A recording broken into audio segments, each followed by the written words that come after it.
¿Sabías que de acuerdo a la Organización Mundial de la Salud, la enfermedad vascular cerebral, a la cual se le conoce como embolia, infarto o derrame cerebral, es la segunda causa de muerte y la primera de invalidez en el mundo?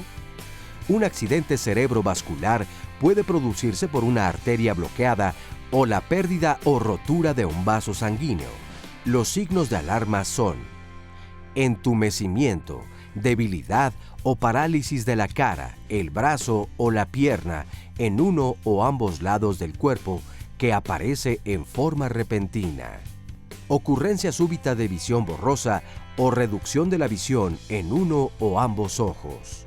Aparición brusca de mareos, pérdida del equilibrio o caída sin explicaciones. Incapacidad repentina para comunicarse, ya sea por dificultad para hablar o entender.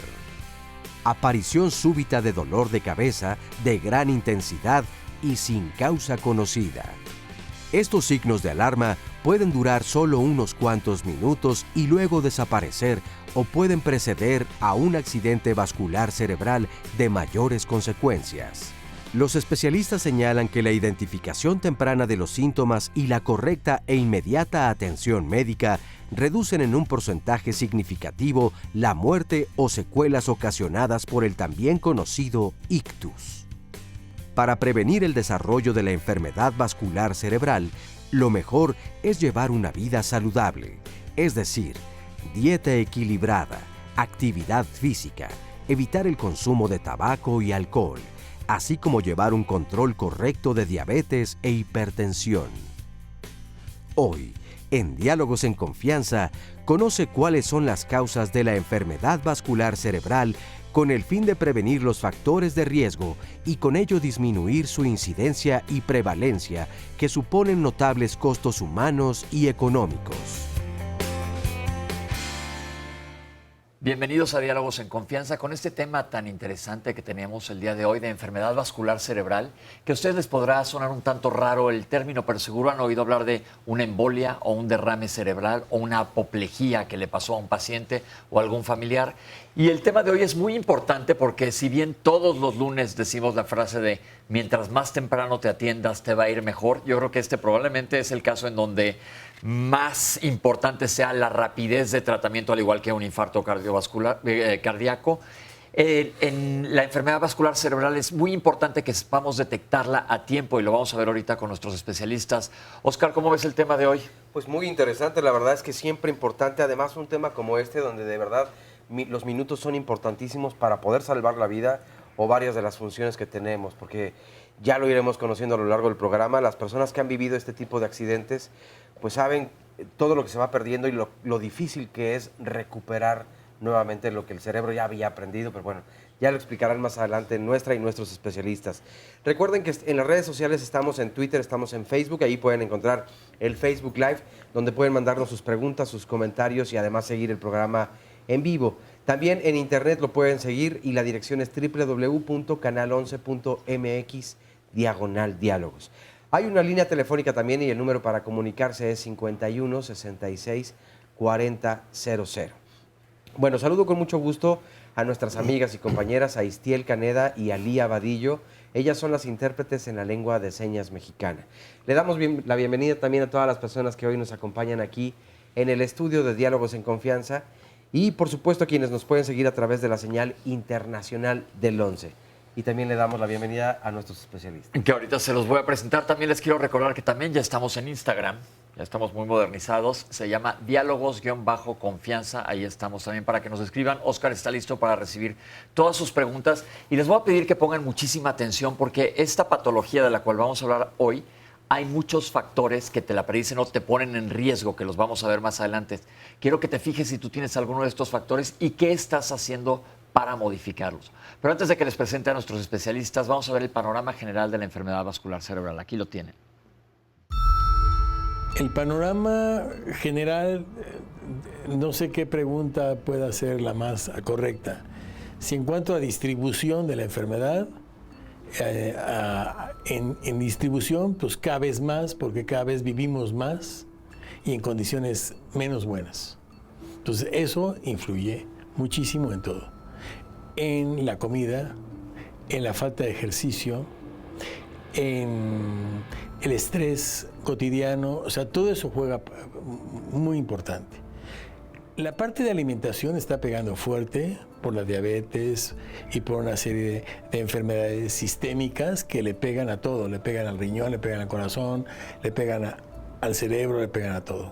Lo que está pasando es que están resurgiendo ciertas cosas que antes no se manejaban correctamente. Por ejemplo, el manejo de la enfermedad vascular cerebral debe ser multimodal, debe ser un grupo de trabajo. Si no se entiende de que esta enfermedad debe ser tratada a fuerza mediante un grupo de trabajo y no un tipo que sienta que lo sabe todo, estamos perdidos. Por lo tanto, se requiere fundamentalmente, obviamente, del grupo de enfermería, que es maravilloso, el grupo que nos apoya con el manejo de los pacientes dentro de un hospital y fuera del hospital, pero ya desde el punto de vista médico, los que juegan un papel muy importante, primero es el internista, que tiene una evaluación global.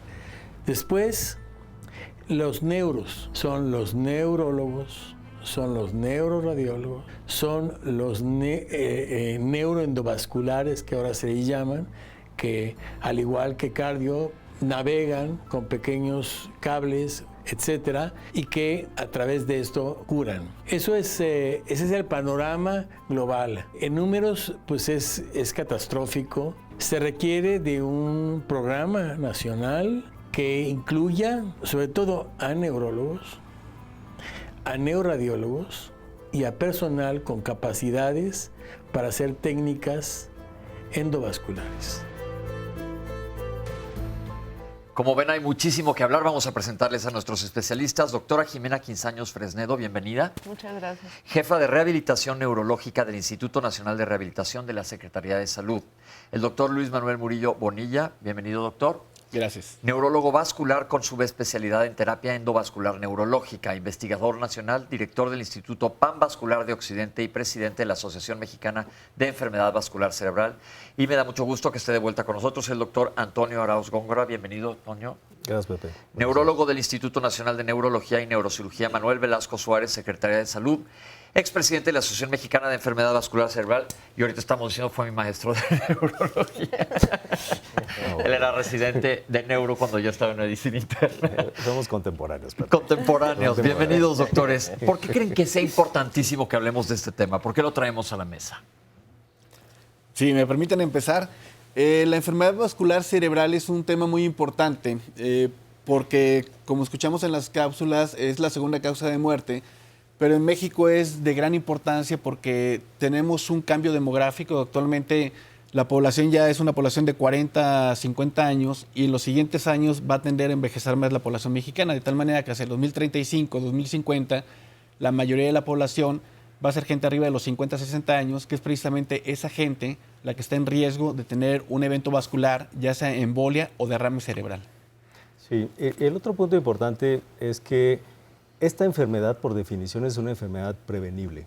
Eso quiere decir que si nosotros logramos identificar quiénes son los sujetos que tienen más riesgo de tener esta enfermedad, podemos prevenir que no tengan la enfermedad, porque lo peor es tenerla. Ahora tenemos muchos métodos para tratarla, pero lo mejor es prevenirla. Y sabemos quiénes están en riesgo de tener la enfermedad, y esa es la parte más importante de la enfermedad, o uno de los aspectos que hay que resaltar de la enfermedad. Es que yo creo que por eso es tan importante el programa del día de hoy, y les decía a la gente que se fijen en qué factores de riesgo tiene cada uno de los que estamos aquí sentados, incluyéndonos a nosotros, para ver si podemos tener esta patología que es tan diversa, que ahorita vamos a ver qué es. Y en cuanto a rehabilitación, ¿ustedes prefieren ver a pacientes? Digo, es difícil la rehabilitación de un paciente. Sí, no solo es difícil, sino que, bueno, algo que también quería decir es que independientemente de la mortalidad y de la importancia a nivel de cifras, la enfermedad vascular cerebral tiene secuelas importantes que van a mermar la independencia y la calidad de vida de las personas. Entonces, es muy importante iniciar con el proceso de rehabilitación lo antes posible y de esta forma mejorar pues, el pronóstico, ¿no? Y la calidad de vida de los pacientes. ¿Cómo andamos en México en cifras de enfermedad vascular cerebral comparado con el mundo? Tenemos cifras más o menos similares. Podemos decir que cada vez se ve a más tempranas edades la presencia de la enfermedad. Aunque la enfermedad es una enfermedad que tradicionalmente se presenta después de los 50 años, en donde empieza a aparecer la diabetes, la hipertensión y todos los factores de riesgo que llevan a la enfermedad. En realidad no podríamos decir que tenemos cifras diferentes. En México es una de las primeras causas de muerte, es la primera causa de discapacidad o incapacidad después de los 60 años. Entonces se comporta más o menos igual como se comporta en el resto del mundo. Ok. Tenemos una cápsula que nos explica exactamente qué es la enfermedad vascular cerebral para que ustedes la entiendan y podamos estar hablando todos de lo mismo. Vamos a verla. La enfermedad vascular cerebral es una alteración de las estructuras arteriales y venosas del cuerpo. Pueden ser a nivel global o pueden ser a nivel cerebral. Cualquier lesión que esté relacionado con los vasos, ya sea a nivel del parénquima cerebral, es decir, la carnita propiamente dicho, pues estas son lesiones que generalmente se presentan en viejos, que ya hay una degeneración de los vasos distales chiquititos y ¡puf!, se rompe. Y entonces viene pues una catástrofe seguramente. Por el otro lado están los que tienen relación exclusivamente con vasos malformados. Esas son las malformaciones, que no se hicieron bien durante alguna etapa de la gestación o después. Esos son muy pocos, es el 1-2%. Los que son muy frecuentes son la isquemia. Esa es muy frecuente. Doctores, tiene varios nombres esta enfermedad. Los englobamos todos en enfermedad vascular cerebral, pero yo inclusive cuando abrimos el programa dije otros nombres. ¿Cómo lo conoce la gente en general? Yo creo que es importante entender, la enfermedad vascular cerebral es un proceso crónico que empieza desde niño, va evolucionando y cuando la arteria se enferma, se ocluye, produce la embolia o se rompe y produce el derrame, eso le llamamos nosotros evento vascular. Entonces, el evento vascular, que es lo que conocen aquí como ataque vascular o accidente, es la fase aguda de la enfermedad vascular cerebral. Ok, porque decía yo que le dicen una embolia, le dicen un derrame, le dicen una apoplejía. Fíjate que lo importante de la enfermedad es que, ya dice el doctor Murillo, es un proceso crónico que al final desencadena en dar manifestaciones neurológicas. Pero las manifestaciones neurológicas se presentan de forma súbita. O sea, quiere decir que un individuo que está bien, de repente tiene debilidad en la mitad del cuerpo o amanece sin poder hablar y con debilidad en la mitad del cuerpo. Y esta presentación súbita, de un momento a otro, ha hecho que se le denomine accidente, que se le denomine apoplejía, que se le denomine ictus, y en realidad todo implica algo de presentación súbita. Okay. Aunque en realidad no es una enfermedad que se presente de un momento para otro, es una enfermedad que se vienen afectando los vasos de forma progresiva, pero la manifestación clínica siempre es súbita. Es decir, vamos llenando un vaso hasta que se desborda. Es lo que sucede. Sí. Y hay diferentes maneras. Tenemos una cápsula que nos dice los diferentes tipos para que nos comprenda el público de qué estamos hablando. Vamos a verla. Los tipos de grandes capítulos de enfermedad vascular cerebral son aquellos que están relacionados con las arterias, otros que están relacionados con las venas, otros que están relacionados con otros órganos como es el corazón, que nos avienta cosas a través de la sangre, otros es que la sangre no esté buena, que tenga algún problema y que se manifieste a través ya sea de rupturas o de obliteraciones, es decir, que no circule la sangre. La enfermedad vascular cerebral isquémica es precisamente estos pacientes que por alguna razón, en algún momento dado, a cualquier edad, pero fundamentalmente por arriba de los 40 o 50 años, su forma de vida o bien herencia, etcétera, generaron pues infartos a través de lo que decíamos en relación al corazón. El corazón nos manda y nos genera el 80% de la isquemia de la enfermedad vascular cerebral isquémica, que ahora tiene un boom enorme tecnológico e intelectual en todas partes del mundo. Realmente se puede hacer mucho ahora si el paciente llega a tiempo, llega al lugar adecuado, están las personas que sí saben hacerlo y tienen el dinero para los dispositivos que se necesitan. La ABC hemorrágica son aquellas que están relacionadas fundamentalmente con las arterias que están mal fabricadas, o sea, tienen algún problema y que hacen pequeñas esferas pegadas al vaso que se llaman aneurismas. Esos aneurismas tienen un excelente resultado. Por ejemplo, si esos no se rompen y se detectan en una tomografía, una resonancia, porque le dolía el diente, por cualquier otra cosa independiente de lo que iba a hacer, y se detecta, actualmente tiene que curarse inmediatamente. ¿Por qué? Porque la mortalidad de eso va a ser del 0.6% en técnicas endovasculares y del 1.2% en cirugía abierta. De tal manera que es fantástico. Si esto no se rompe por cualquier razón, la mortalidad es casi del 30% antes de llegar al hospital. 30% dentro del hospital. Y lo que queda, solamente la mitad va a llegar a regresar a ser lo que fue antes. Totalmente es catastrófica. Seguramente ustedes en su casa están pensando, híjole, pues hay muchísimos tipos diferentes. Eso es nada más para que ustedes sepan cómo puede ocurrir el accidente vascular cerebral, la enfermedad vascular cerebral. No se la tienen que aprender, porque mi pregunta es a los especialistas. Dependiendo del tipo de evento que sea, el fin es que no le llega sangre con oxígeno a una parte del cerebro o se desparrama la sangre y no llega, y siempre digo que quiten una parcelita con una manguera. Si yo le dejo de llenar, mis jitomates se van a morir. Lo mismo sucede en el sistema nervioso. Ahora, dependiendo del tipo de enfermedad vascular, ¿los síntomas varían? Yo quisiera solo recalcar, hay dos grandes subtipos, digamos, de enfermedad vascular cerebral. Uno es el infarto cerebral, que es la oclusión de un vaso, deja de llegar sangre a una parte del cerebro, y la otra es la ruptura de un vaso. Entonces, siempre se ha considerado como derrame a la hemorragia y embolia a los casos de oclusión o infarto cerebral. Para nosotros es un infarto cerebral y una hemorragia cerebral. Las dos tienen causas diferentes y para nosotros es muy importante porque tratamos siempre la causa. Las manifestaciones clínicas se parecen. En todas las enfermedades vasculares cerebrales y todos los subtipos, la manifestación es una manifestación súbita de un déficit neurológico, que puede ser debilidad de la mitad del cuerpo, falta de poder hablar o falta para poder comprender, por ejemplo.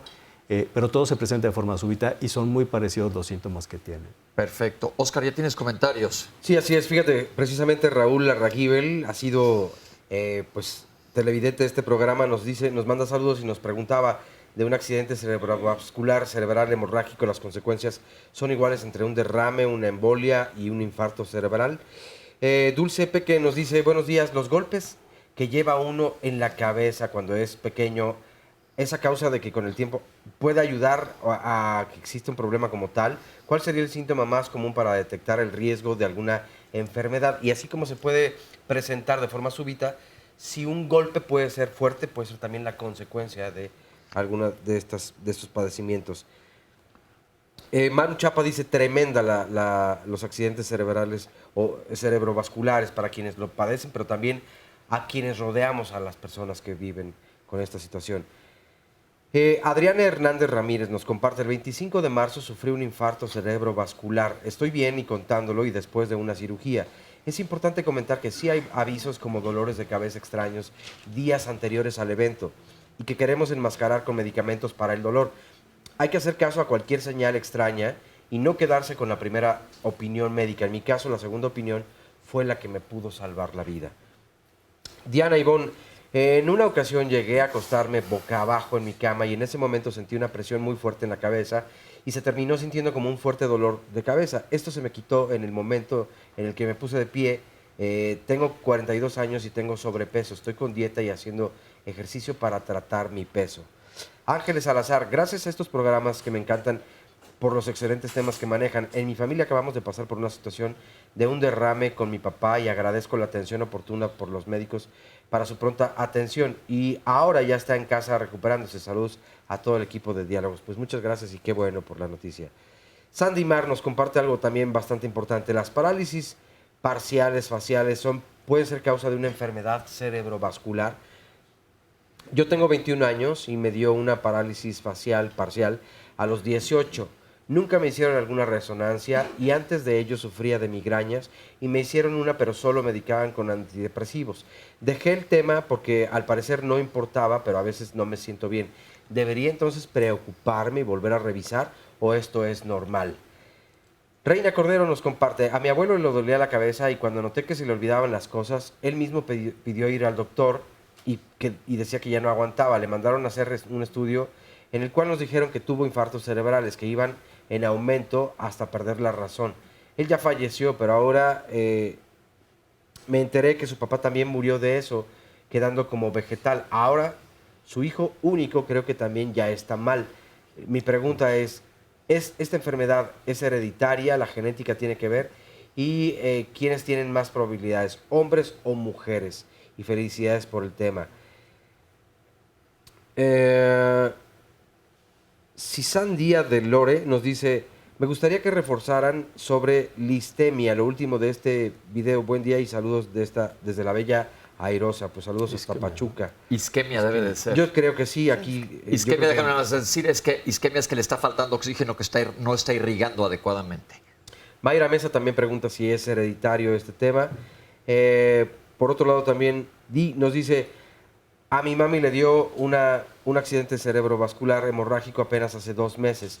No autorizamos ningún procedimiento invasivo por no mejorar el pronóstico de calidad de vida. Es algo muy fuerte y triste. También pregunta que si es hereditario y en el caso de ser hemorrágico es posible cierta recuperación.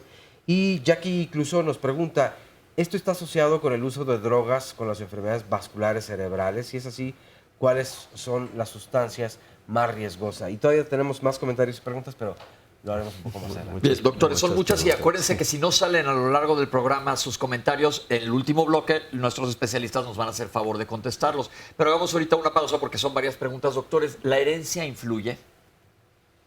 La herencia tiene que ver en un porcentaje pequeño, pero sí definitivamente está muy relacionado porque es una enfermedad que está relacionada con factores de riesgo como la hipertensión, la diabetes, dislipidemia, obesidad, que finalmente tienen un trastorno genético.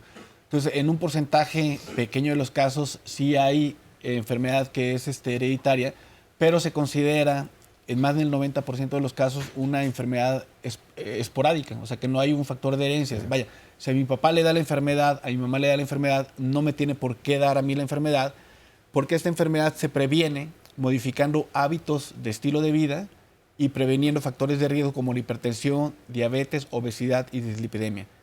80% de la enfermedad la evitamos con cosas sencillas. Y ahorita vamos a hablar de factores de riesgo. Ahora, hablamos que es una enfermedad que tiende a ser de gente mayor, pero de repente vemos casos que son en gente joven. ¿Qué pasa cuando es en gente joven? ¿Normalmente hay una malformación vascular o qué pasa en la gente joven? Son causas diferentes y por eso nosotros abordamos siempre dependiendo de cada paciente. Los pacientes jóvenes tienen, y hablamos de pacientes jóvenes menos de 50 años, tienen causas diferentes de infarto cerebral, causas diferentes de hemorragia cerebral y ahí sí son malformaciones, por ejemplo, en las hemorragias. Explícanos qué es una malformación. Sí, la malformación ya lo decía en la cápsula, mal fabricados o algo así, pero en realidad son vasos que están mal formados, por eso es una malformación, y se conectan vasos y arterias y venas, que normalmente van separados. Entonces hay una como comunicación y es una gran maraña de vasos en el cerebro que tiende a romperse y de hemorragias cerebrales. En los jóvenes, y tomo una de las preguntas, es frecuente que las hemorragias se deban al uso de drogas. Y muchas de las drogas, la cocaína, derivados de la cocaína y muchas de las drogas que se utilizan ahora suben la presión arterial de forma brusca y dan hemorragias cerebrales como si fueran por hipertensión arterial, por la presión alta. Se parecen mucho, pero son gente que tiene 30 años, que no tiene el antecedente de hipertensión, pero que usa este tipo de drogas. Entonces, en jóvenes es frecuente ahora el uso de drogas asociadas a enfermedad vascular cerebral. Entonces, malformaciones son marañas de vasos sanguíneos que no deben de existir. ¿Y qué es un aneurisma? Un aneurisma es una dilatación de una arteria. Las arterias son como llantas, tienen 3 capas. La capa media de la llanta, que es la radial, la que da fuerza a la llanta, viene mal formada. Y en la arteria sucede lo mismo. La capa media de la arteria, que viene mal formada, permite que se dilate, que se haga una bombita o un chipote en la arteria y con el tiempo esa arteria se dilata y se rompe. Produce una hemorragia y también es causa de hemorragia cerebral. ¿Estos aneurismas son de siempre, son desde jóvenes? Mira, el defecto de la arteria es de joven o de nacimiento. Y se va pero desarrollando. se va desarrollando como una llanta, se va con el tiempo y habitualmente se manifiesta o se hace clínica la hemorragia alrededor de los 40 años de edad. Es mucho antes que el infarto cerebral. Yo como los explico, los aneurismas, hablando de las llantas, es cuando le das un banquetazo a la llanta y se le hace un chipote. Esto es como si fuera un aneurisma y de repente se revienta la llanta, por ese chipote es igual a un aneurisma. Ahora, ¿los aneurismas no dan síntomas hasta que truenan? La mayoría de las veces no. El 80% de las veces el aneurisma no da síntomas hasta que se revienta. Ahora, es bien importante reconocer que hay patrones. Habitualmente el aneurisma se rompe y produce una hemorragia cerebral alrededor de los 40 años. Es un poco más frecuente en mujeres y un factor de riesgo muy presente en las personas que tienen aneurismas rotos es el cigarro, el tabaquismo. Ok, otro factor de riesgo más que Muy hay que tener en mente. Porque luego mucha gente dice, lo comentó el doctor en la cápsula, te hacen una tomografía por alguna otra razón, que traes cualquier motivo que tuviste que hacerte una tomografía y te encuentran un aneurisma. Eso es antes de que truene el aneurisma. Y ahí es cuando ahora se debe de actuar, porque en el pasado se vigilaban. Todavía hay algunos criterios en donde decidimos quiénes se tienen que tratar y quiénes tienen menos riesgo y se pueden observar, ¿no? Como hacíamos anteriormente. Pero esto siempre es un tema que cuando hemos tocado este tema en medios es importante. No quiere decir que toda la población se tenga que hacer tomografías de la cabeza. No, desde luego. Definitivamente no. Buscar si hay factores de riesgo y afortunadamente son la minoría de los pacientes que tienen este tipo de causa, de orígenes de la enfermedad vascular cerebral. Vamos a hacer un corte ahora. Les vamos a pedir que nos manden todas sus preguntas. Ya les dijo Oscar por todos los medios en los que estamos listos para responderlas. Y vamos a regresar a hablar de un tema bien importante, los factores de riesgo para esta enfermedad. Ya nos dijeron los doctores que lo que vemos normalmente es cuando se derrama el agua del vaso, pero el vaso se fue llenando poquito a poco. Entonces vamos a ver qué factores de riesgo existen, cuáles tienes tú, porque aquí es donde tenemos injerencia para modificarlos. Vamos a un corte y regresamos con ustedes. Estamos hablando de enfermedad vascular cerebral en Diálogos en Confianza. Estamos de vuelta aquí en Diálogos en Confianza y bueno, queremos recordarle a todas las personas que el programa de Vida Digital de Diálogos Fin de Semana se transmite por la frecuencia de Radio IPN en el 95.7 de su FM y lo pueden sintonizar de las 8 a las 9 de la mañana. Ahora vamos a tener un testimonio, pero entonces recordarles, importante este tema. Vida Digital se transmite también por la señal de Radio IPN los sábados de 8 a 9 de la mañana. El programa normalmente aquí en el 11 es de 11 a 12 de la mañana, pero por la señal de Radio IPN de 8 a 9 de la mañana. Ahora sí, a continuación vamos a escuchar y a ver el testimonio de Santos. Tengo 64 años. Lo que me empezó fue el 1 de enero de este año. En la mañana me levanté con un pequeño dolor alrededor de la cabeza. Ya por la tarde tenía un sueño tremendo que me metí, me recosté boca abajo. Después sentí otros síntomas. No pude levantarme con los brazos, me temblaban así, las piernas igual. Estaba una nietecita de 4 años y ella se dio cuenta. Quiso levantarme, despertándome no, y yo no le hacía caso. Sí la escuchaba, pero no me pude parar. Y ella le llamó a mis nietos, y luego mis nietos a un yerno. Y ellos entre todos me bajaron, me subieron al carro y nos fuimos al hospital. Soy hija del señor Santos Martínez Villeda. Mi papá de aquí salió caminando con mucho trabajo, sí. El trayecto fue muy estresante para nosotros como familiares porque pues él, y para él porque él también iba consciente. Nos costó mucho trabajo llegar a cardiología porque había mucho tráfico. Pasamos a cardiología, que yo soy paciente de cardiología y de ahí me canalizaron a neurología. De ahí el médico nos dijo que tenía que estabilizarlo, que no era un infarto como los anteriores, que no era cardíaco, que era un infarto cerebral y que tenía que trombolizarlo. Entonces eso fue lo que le hicieron en cardiología y de ahí pues nos dieron el pase para neurología para que fuéramos a que le hicieran una valoración los neurólogos ahí al hospital. Los neurólogos en el hospital ya lo estaban esperando, le hicieron otra tomografía y de ahí pues salieron a los 20 minutos a decirnos que iban a hacerle una cirugía. Ya era infarto, ¿no? Ya no era un EBC, ya pasó de ser un EBC a un infarto cerebral. Me han estado haciendo terapias físicas y hasta ahorita todavía no me dan de alta. Trabajé en una empresa de pailería, fue un trabajo pesadísimo. Ahora hacía herrería. Hasta el último día, esa semana que me sucedió, todavía anduve activo.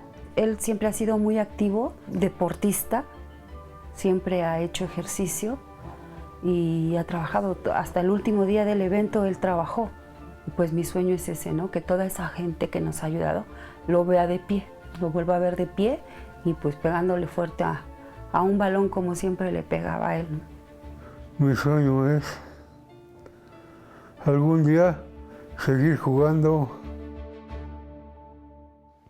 Muchas gracias al señor Santos por su testimonio. Doctores, aquí habría que ver, aparentemente era alguien deportista que tenía otros factores de riesgo, pero no nos lo dicen en la cápsula, porque normalmente siempre hay factores de riesgo. Sí, bueno, el señor Santos es paciente nuestro en el Instituto de Neurología y él tenía varios factores de riesgo. El primero es la edad. Ya sabemos que la edad es un factor de riesgo para estas enfermedades y por arriba de los 55 años, cada 5 años se va incrementando el riesgo. Pero si se suman más factores, el riesgo se va incrementando. Y esos factores son, el principal para la enfermedad vascular cerebral es la hipertensión arterial. O sea, el que yo tenga hipertensión arterial me incrementa el riesgo de un infarto cerebral o de una hemorragia cerebral. La diabetes, las enfermedades cardíacas, como en el caso de don Santos. En realidad, don Santos hasta donde recuerdo, es hipertenso, está enfermo del corazón y tenía poco control de los factores. Sí, porque había ido a cardiología antes. Él es paciente de cardiología, ya tenía un infarto en el corazón y no había un control adecuado de los factores de riesgo. De hecho, tenía un poco de sobrepeso. O sea, podemos ver como muchos factores de riesgo que se juntan. Eso quiere decir, si yo tengo un factor de riesgo, pues probablemente el riesgo que tengo es menor que si tengo 3 o 4. Claro. Entonces, diabetes, hipertensión, colesterol o triglicéridos elevados, tabaquismo, obesidad, sedentarismo, y la edad, que es un factor que no podemos modificar, pero todos los otros factores, nosotros decimos, la enfermedad es prevenible porque la mayoría de los factores de riesgo son modificables. Que esto es bien importante porque normalmente vemos a pacientes que tienen factores de riesgo y los decimos en la consulta, tienes que cuidarte esto y el paciente no lo toma tanto en cuenta, pero cuando estás rehabilitando a un paciente, ¿qué te dicen cuando voltean para atrás y ven los factores de riesgo? Bueno, pues sí, hay cambios en la mayoría de las personas. Muchos de ellos efectivamente eran hipertensos, diabéticos, fumaban y al momento de tener una consecuencia tan grave, entonces empiezan a cambiar su estilo de vida. Pero ya que tienen un infarto en el cerebro, ¿no? Hay estudios que nos dicen incluso que podemos reducir hasta 1/3 la cantidad de eventos vasculares cerebrales con un buen control de la hipertensión. Entonces, es muy importante que estos factores sean atendidos porque podemos prevenir. Ok, estamos hablando de factores de riesgo y tenemos una cápsula que habla específicamente de ellos para que los identifiquemos. Vamos a verla. Los principales factores de riesgo son obesidad, son tabaco, alcohol. Básicamente, lo que hemos dicho, el azúcar en la sangre es muy importante. Eso es lo que va a generar en ciertos grupos de edad, porque no es lo mismo a los 20, 30, a los 30, 40, a los 60. Lo que se está tratando de ahora es personas mayores de 60. Esos pacientes, si llegan a tiempo, van a tener excelentes posibilidades, porque se han desarrollado nuevas técnicas para retirar el coágulo. Y por otro lado, ya tenemos experiencia, ya se tiene una excelente experiencia con el manejo de líquidos, de sustancias que deshacen esos coágulos. La asociación de ambos, más una cuidadosa utilización del tiempo. El tiempo es muy importante. Entonces, si hacemos eso a tiempo, las posibilidades actuales de rescatar a un paciente y de mejorar, la diabetes es un factor de riesgo muy importante. Pero ¿qué pasa con la diabetes? La diabetes está agarrada así, como si fueran amantes prácticamente, con el exceso. El exceso de comida, el el no tener una actividad física que nos permita estar en condiciones mejores. Entonces la gente se vuelve gorda muy tempranamente, es decir, antes de los 20 años, ya hay cantidad de jóvenes que tienen azúcar en la sangre. Entonces es una tragedia. Somos el país con mayor cantidad de obesos, tanto en niños como en adultos. Eso nos pone muy mal. Además que nuestra raza no nos ayuda. Para evitar todo esto, debemos tener higiene, o sea, tenemos que estar haciendo lo que debemos hacer. Debemos comer pocas grasas, no retirarlas por ningún motivo. Comer cantidades suficientes, pero no demasiado. Tenemos que hacer ejercicio lo suficiente sin lastimarse. En fin, o sea, esto es un proceso es una forma de vivir. Eso es lo importante. Los chicos, vemos a los niños de 4, 5, 6, 8, 10 años, gorditos, pero gordísimos. Y me da mucha tristeza, porque los papás también son gordos. Entonces, las posibilidades de que esas personas realmente piensan lo que están haciendo, no lo piensan realmente. Y prefieren comer que cualquier otra cosa. ¿Qué podemos reforzar sobre los factores de riesgo? Muy claro quedó en la cápsula. Sí, yo creo que es bien importante. Los factores de riesgo no modificables, edad, sexo y raza. Es más frecuente en raza latina que en raza blanca. Y los modificables, hipertensión arterial, diabetes mellitus, colesterol elevado, obesidad, tabaquismo, alcoholismo. Ahora, algo muy importante. Los factores de riesgo ocurren en personas adultas, pero ya son enfermedades. Controlarlas previene un evento 78%, pero todavía podemos actuar mucho antes en niños de primaria en algo que llamamos nosotros síndrome metabólico, que es un factor de riesgo, que es la gente que tiene sobrepeso, pero no es obesa. La gente que tiene glucosa alta, pero no es diabética. La gente que tiene la presión alta, pero no es hipertensa. Ese tipo de gente que tiene síndrome metabólico va a ser un evento vascular también y podemos empezar a trabajar desde etapas muy tempranas de niños para evitar la enfermedad, que es mucho más útil empezar en la primaria todavía. Esto es bien importante porque ya tuvimos un programa aquí sobre síndrome metabólico, lo pueden buscar en YouTube, y sobre todo que estás hablando de enfermedades de edades tempranas. Esto hay que empezarlo a prevenir desde que la gente es, pues prácticamente desde niños, tener buenos hábitos, porque estamos viendo que los hábitos nos pueden llevar a esto, y como dices tú, lo ves ya, como dicen, una vez que se cayó el niño tapan el pozo, pero ya es muy tarde para, ahora sí ya voy a dejar de fumar porque ya tuve un infarto cerebral. Sobre todo porque pueden tener mucha consecuencia este tipo de enfermedades. Los síntomas ya nos los dijeron ustedes que son muy variables y no son específicos de cada dolor de cabeza, de cada evento vascular cerebral. ¿Qué papel juega el dolor de cabeza? Sí, antes de responderte lo del dolor de cabeza, quisiera decir con los factores de riesgo. Para nosotros es muy importante la prevención en alguien que no lo ha tenido. Nosotros le decimos prevención primaria, quiere decir que no lo tiene, pero si no modificamos esos factores lo va a tener. Pero también es muy importante que quien ya lo tuvo, tiene un riesgo alto de volverlo a tener. O que se puede repetir. Se puede repetir. Entonces, si alguien tiene un infarto cerebral, sobrevive, está bien, pero no modifica los factores de riesgo, tiene un riesgo elevado de volver a tener un nuevo evento. Entonces, es muy importante la prevención antes y después también. Y lo que se ha visto en diferentes estudios es que después de que pasa un infarto cerebral o una hemorragia, como que da gran temor de volver a tener una nueva, y entonces se modifican los factores de riesgo, la presión, se baja de peso, etcétera, pero conforme va pasando el tiempo se van aflojando todas esas medidas. Y entonces vuelve a subir la presión, vuelve a subir el azúcar y no se modifican los factores de riesgo. Esto es bien importante. Muy importante. Ahora, ¿qué decirles? Porque la gente ha preguntado de los dolores de cabeza. ¿Cuándo asustarnos de un dolor de cabeza? Los dolores de cabeza es una manifestación muy frecuente de cualquier enfermedad neurológica. La migraña, por ejemplo, el dolor de cabeza tensional. En las enfermedades vasculares cerebrales, la hemorragia subaracnoidea, un tipo de hemorragia cerebral, se presenta con un dolor de cabeza súbito y explosivo. Y ahí es donde tendría que ir inmediatamente al hospital porque este es un padecimiento grave, es una hemorragia cerebral. La característica del dolor es un dolor de cabeza diferente a los que normalmente tenemos, inclusive si soy migrañoso, es un dolor de cabeza diferente al de la migraña. Es un dolor de cabeza diferente a cualquier otro tipo de dolor que he tenido antes y es un dolor que es súbito, decimos, explosivo y asociado habitualmente a algún esfuerzo. Puedo cargar alguna cosa y en ese momento empieza el dolor de cabeza. Eso es lo que tendría que llamarme la atención para buscar atención médica en un dolor de cabeza. Perfecto. Oscar, ¿tienes algunos comentarios? Sí, varios más. Nos dice Erika Pérez, a mí me dio una convulsión, me hice estudios, todo salió bien, pero me dio otra no tan fuerte. Pero los músculos me dolieron por semanas y no tuve ningún daño, pero manejo mucha presión en mi vida de trabajo. Acabo de renunciar precisamente por mi salud. ¿Qué tanto el estrés puede ser un factor determinante? Lili de Calderón, ¿qué hacer cuando el golpe de cabeza ha sido fuerte en concreto, pero no hay náusea ni dolor de cabeza?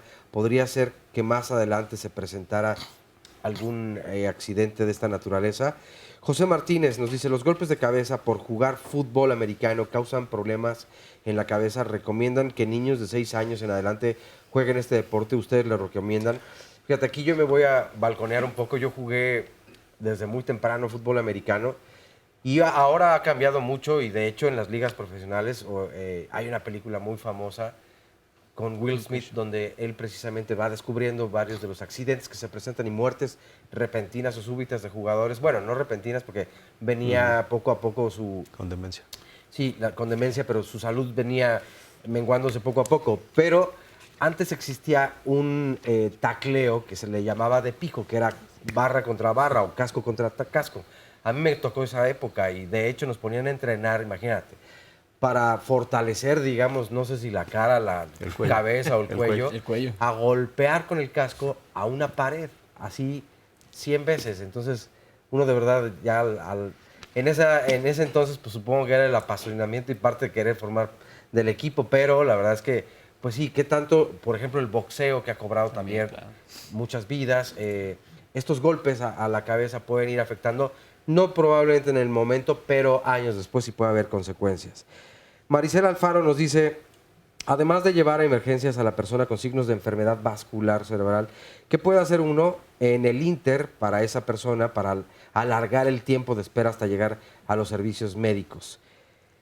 Yo me toco una parte de mi cráneo, nos comparte Diana Rodríguez, y lo siento sensible, me duele. ¿Tendré alguna relación con esto? ¿Existe algún problema? Mi padre acaba de morir de isquemia cerebral, nos comparte Dioses Santoyo.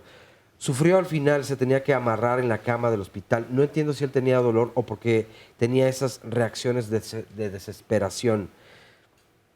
Yo he tenido 2 veces parálisis facial, nos comparte Lala Pérez. La última vez fue casi 6 meses.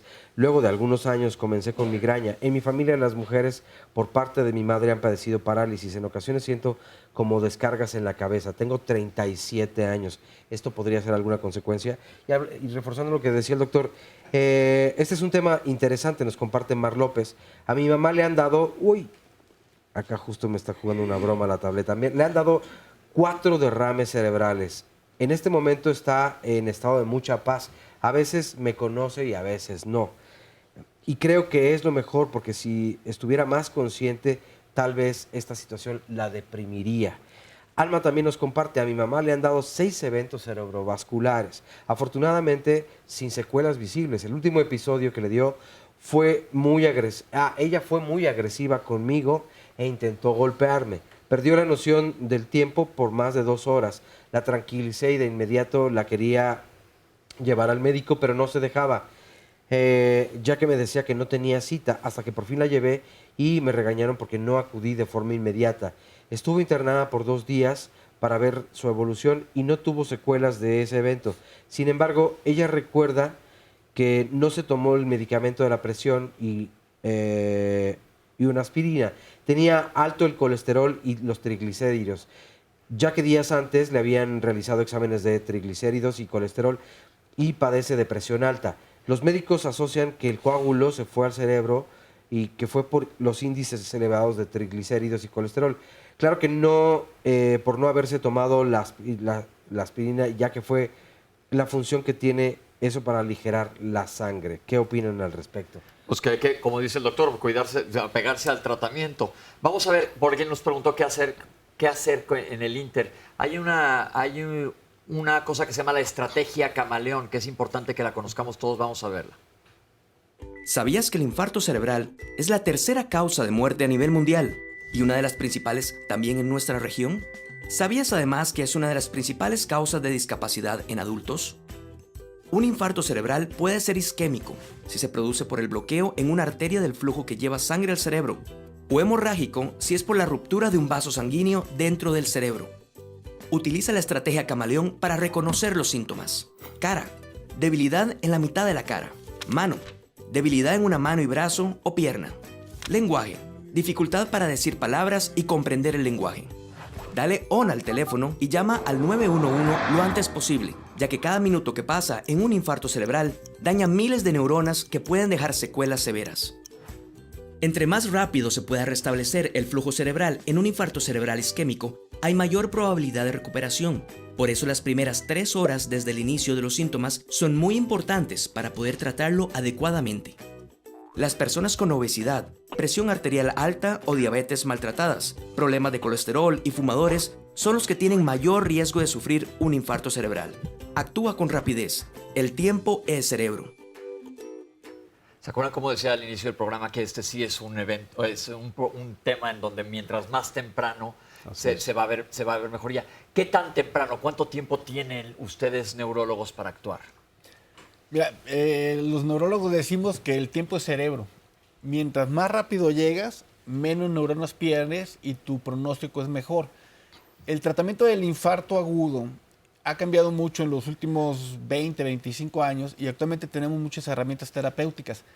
El estándar de tratamiento, que es el más reconocido y de más éxito a nivel mundial por disponibilidad, es la trombolisis intravenosa, que es aplicar un medicamento en la vena, y para eso tenemos una ventana de 4 horas y media. Pero es bien importante, los resultados más espectaculares se dan cuando el paciente llega antes de los primeros 90 minutos al hospital. Entonces, hay beneficios si llegas a los 90 minutos, 4 horas y media, o incluso hasta 12 o 24 horas actualmente con técnicas diferentes que son costosas pero efectivas, pero el resultado espectacular del paciente es en los primeros 90 minutos. Entonces, eso yo creo que es el punto clave ante la sintomatología de la cual hemos estado hablando. Se presente, corre a urgencias. Corriendo. No busques más, y entonces se va a llevar a cabo un diagnóstico para ver qué está pasando, y tenemos una cápsula que nos dice cómo se lleva a cabo ese diagnóstico. Vamos a verla. El diagnóstico actualmente de enfermedad vascular cerebral, en el caso de los aneurismas y de las malformaciones, es que la gente, cuando tenga un dolor de cabeza diferente al que siempre ha tenido, cuando sienta sensaciones dentro de su cerebro que no le gustan, debe acudir a hacerse una tomografía computada, por ejemplo. Idealmente, porque los costos se han emparejado, hacer una resonancia y pedirle, por favor, me duele la cabeza, quiero saber qué tengo. Actualmente ya no es necesario ni siquiera medio contraste en la resonancia magnética, y en media hora nos da todo un panorama perfecto de lo que es parénquima cerebral, es lo que es realmente hemorragia cerebral, después la hemorragia subaracnoidea, que es los aneurismas, pero todo eso se ve perfectamente en una resonancia. El costo es mínimo. Antes se tenían que hacer angiografías, picar aquí, picar el femoral, picar lo que fuera. Ahora no se necesita eso. Actualmente el ultrasonido bien hecho, la tomografía bien hecha son suficientes, y si ponemos un resonador más cualquiera de los otros dos, pues es excelente. Vamos a detectar el 95%, 97% con una visita al médico, o sea, una visita a un centro donde haya esos elementos, pero lo que necesitamos es que el médico en general sepa que tenemos esas herramientas, que son extremadamente poderosas, tercero, que no son tan caras actualmente. El ecocardiograma, bueno, es actualmente un punto importantísimo. Lo demás pues ya es muy antiguo, no da mucha información, pero obviamente para la gente que lo sabe, pues es importante saber que no tiene uno arritmias. Las arritmias son tremendas, y era lo que decíamos, se cansa el corazón de latir, después partes pues ya no se mueven bien y se forman coágulos dentro del corazón y de repente ¡puf!, al cerebro. En cardiología tienen extraordinarias métodos de evaluación actualmente. Y una cosa importantísima, cardio y neuro no pueden estar aisladas, tienen que trabajar juntos. Cardio se encarga de todo el cuerpo, nosotros nos encargamos del sistema nervioso central, en fin, tenemos que estar constantemente. Hay miles de cosas de interacción en las enfermedades causadas, ya sea de nosotros para el corazón o del corazón para nosotros. Doctores, entonces el diagnóstico es relativamente fácil. Sí, pues en realidad los síntomas son muy sugestivos de una enfermedad vascular cerebral. Ya decíamos súbitamente, esto de la estrategia Camaleón se ha dado porque queremos como concientizar o se quiere concientizar a toda la gente de si tiene algo, un déficit neurológico súbito, tiene que acudir a un hospital. Entonces, el diagnóstico sí es relativamente fácil, pero para nosotros es muy importante diferenciar si se trata de un infarto cerebral o de una hemorragia cerebral. El tratamiento es completamente diferente. Entonces, en un infarto cerebral, que es el mayor porcentaje de casos, hay muchas opciones terapéuticas, lo que ya comentaba el doctor Murillo, de poner un medicamento por la vena, de llegar a algo directamente al tratamiento, etcétera. Pero para nosotros es muy importante diferenciarlo, porque de ahí nosotros decidimos qué tratamiento tiene que tener cada persona. Una tomografía es acudir al hospital, pero un hospital que tenga medios para hacernos el diagnóstico.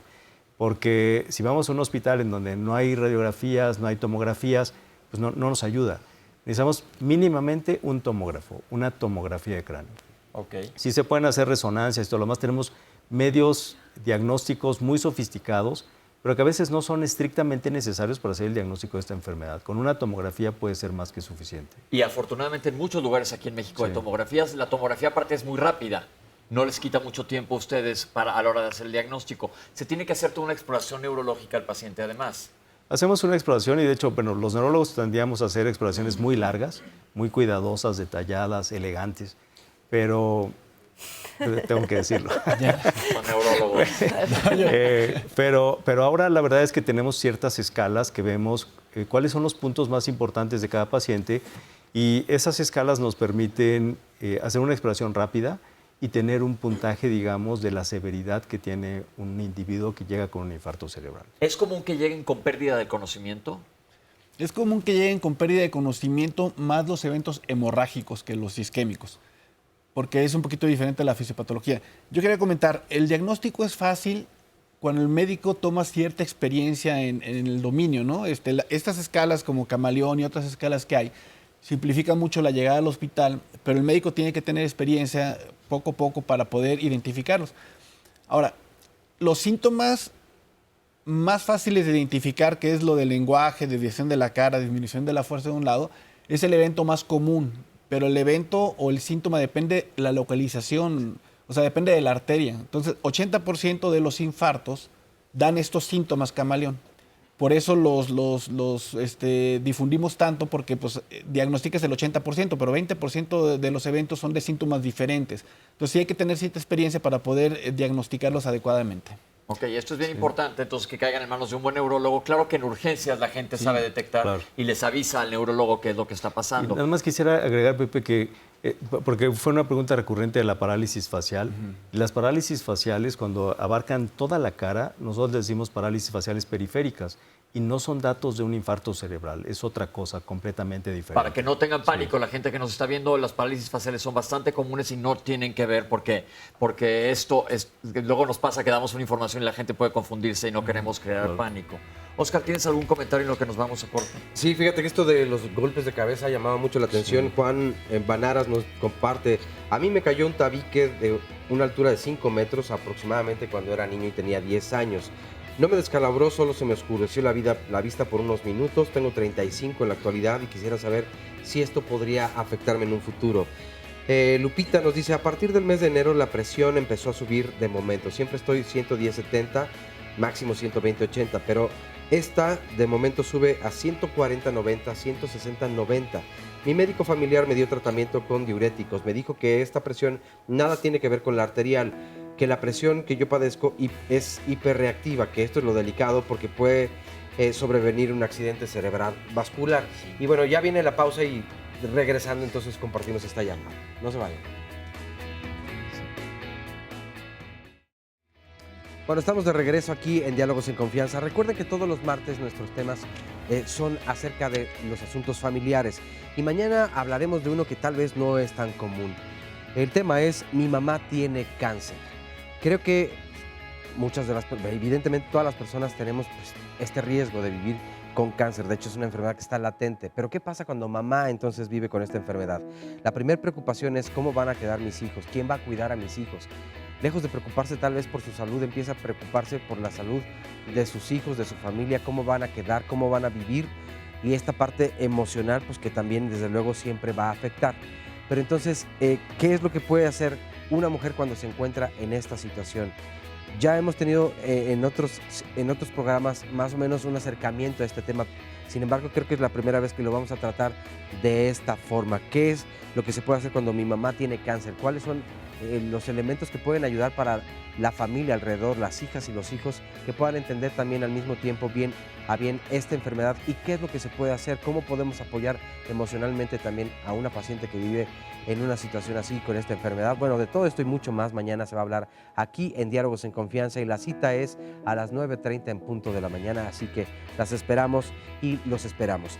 Y también quiero recordarles que todos los lunes aquí anunciamos que tenemos este programa de Tlalpan 2020 para las personas que quieran desde luego pues poner atención a su salud. Pues está justamente esta recomendación que hacemos todos los lunes, y el teléfono para que tengan más informes está apareciendo en este momento en pantalla para que ustedes puedan llamar y saber si son pacientes que pueden unirse a este plan Tlalpan 2020 del Instituto Nacional de Cardiología. Vamos a ver a continuación una cápsula que nos habla acerca de el tratamiento que puede tenerse. Por ejemplo, en el caso de las carótidas, se detecta la carótida y antes no existían los elementos diagnósticos para decir: aquí tiene una placa de ateroma, es decir, una bolita de colesterol que está obstruyendo la sangre. Los cardiólogos empezaron mucho antes que nosotros. Ellos saben qué características tiene el contenido de esa placa.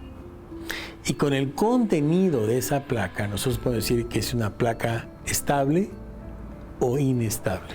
Ya con ese punto, que lo hacemos a través de resonancia magnética actualmente, nos permite saber si el paciente está en riesgo. ¿Qué es eso? Pues detección primaria. No esperar a que al paciente le pase para hacer un tratamiento de seguimiento secundario. Definitivamente lo que tenemos que ir es a la prevención primaria, no a la prevención secundaria. El neurólogo moderno debe cambiar su mente y saber que ahora ya no importa de qué tamaño sea la bolita, cómo se compone esa bolita. ¿Esa bolita es estable? Esa bolita no es estable. Si no es estable, hay que tratarlo ya sea por vía quirúrgica o por vía endovascular. Creo que en futuro próximo todo será por vía endovascular. No tiene caso abrir, lesionar otros nervios que nos dejen con trastornos del lenguaje, como puede pasar, que afortunadamente es muy poco frecuente, pero que sí sucede. El abordaje, por ejemplo, de las carótidas para primario y segundo, es el mejor ejemplo actualmente en enfermedad vascular cerebral de diferencia entre temprano y tardío. Actualmente, si una lesión está no muy adentro, sino en las grandes arterias, lo que debe hacerse ahora en todas las partes del mundo es meter un dispositivo, abrir una canasta y sacar ese coágulo lo más pronto posible. Es lo que se está haciendo actualmente y que durante muchos tiempos se insistió, desde hace 5 años, el tratamiento pues ya es este. Si la lesión es muy distal, es muy difícil meter el dispositivo y es mucho mejor el manejo médico, o sea, con sustancias. Yo creo que lo que tenemos que hacer es un cambio de chip. Ese es el problema. Entender que las cosas son totalmente diferentes, total. La forma de ver al paciente, la forma de cuantificar el daño, la forma de abordar ese daño y la forma de rehabilitar a esos pacientes. Oscar, nos quedamos con un comentario a la mitad, sí. Sí, Lupita nos compartía que a partir del mes de enero la presión empezó a subirle de momento, que ya normalmente la mantiene en un promedio, pero ya le ha subido bastante, se ha incrementado 140/90, 160/90. Y dice que su médico familiar le dio tratamiento con diuréticos y le dijo que esa presión nada tiene que ver con la arterial, que la presión que ella padece es hiperreactiva, que es lo delicado porque puede sobrevenir un accidente cerebrovascular. Los diuréticos no le favorecieron y dijo que tenía que darle un potenciador y le recetó losartán de 50 miligramos, una pastilla diaria. Pidió opinión con otro médico, a una amiga suya, y dice que no debieron de indicarle justamente ese medicamento, pero que respetaba lo que le había recetado el médico familiar. Dice, soy derechohabiente del ISSSTE y fue ahí donde me dieron este medicamento y diagnóstico. ¿Qué opinan ustedes? Ok, ahorita lo comentamos más adelante. Y doctores, ¿algún comentario sobre lo que acabamos de ver de tratamiento? Evidentemente, la neurología es un área de la ciencia que ha avanzado muchísimo. Cuando yo tomaba clases todavía no había tanta modernización en tratamientos. No hace varios años. Hace varios años. Es una maravilla esto. Sí, la verdad es que se ha avanzado muchísimo. Parte de lo que decía el doctor Centeno, tenemos que dividir los tratamientos primero en la fase aguda, que ya decíamos, hay tiempos muy importantes para el tratamiento, que son 4 horas y media para llegar al hospital, 4 horas y media de que el paciente llega, se hace una tomografía, se explora y se administra el medicamento. En algunos centros, este tratamiento es un tratamiento intravenoso, por la vena, pero en algunos centros también se puede llegar directamente con un catéter y extraer el coágulo. Eso se puede hacer inclusive más allá de las 4 horas y media, pero solamente puede hacerse en algunos centros muy especializados donde se cuente con un equipo y gente que pueda manejar un cateterismo para llegar directamente a la arteria que está ocluida en el cerebro. Tienen bastante éxito. El otro tratamiento es el tratamiento para prevenir que no vuelva a ocurrir un evento vascular cerebral. Entonces, si nosotros detectamos que la causa es del corazón, pues habitualmente utilizamos anticoagulantes. Si detectamos que lo que está pasando es que se está ocluyendo una arteria, pues el doctor Centeno ya hablaba de diferentes estrategias que pueden utilizarse, pero esas estrategias son para prevención de un nuevo evento. Entonces hay que dividir muy bien el tratamiento en la parte aguda y en la parte de prevención para nuevos eventos. Pero aquí lo que nos interesa muchísimo entonces que la gente sepa es que tengan que acudir lo más antes posible con el médico. Inclusive ustedes en plan de rehabilitación les funciona muchísimo más alguien que se atiende rápidamente. Sí, por supuesto. Se recomienda que en infartos cerebrales empiece la rehabilitación antes de los 5 primeros días y en hemorrágicos hasta los 7, dependiendo de cómo está controlada la presión dentro del cráneo. Pero incluso hay equipos que a las primeras 24 horas empiezan con ciertas movilizaciones muy cuidadosas y con eso puede mejorar el pronóstico. Ahorita regresamos contigo a hablar más de rehabilitación, pero hay una iniciativa que empezaron ustedes en el Instituto Nacional de Neurología, que es la iniciativa JOIN, se llama, para la gente que está a distancia y dice, ¿qué pasa? ¿Qué hacemos en lo que llegamos al hospital? Perdón, es así por Freud, que salió del subconsciente, en lo que llegan al hospital. Vamos a ver qué es esta iniciativa que han hecho los neurólogos en el Instituto Nacional de Neurología. La iniciativa JOIN es una colaboración que acabamos de firmar convenio con la Embajada de Japón en México y con la empresa ALM, que está situada en Estados Unidos. JOIN es una aplicación, en realidad, pero la empresa ALM ha hecho internacionalmente una serie de acuerdos en donde hay alrededor de 300 hospitales que participan en esta iniciativa.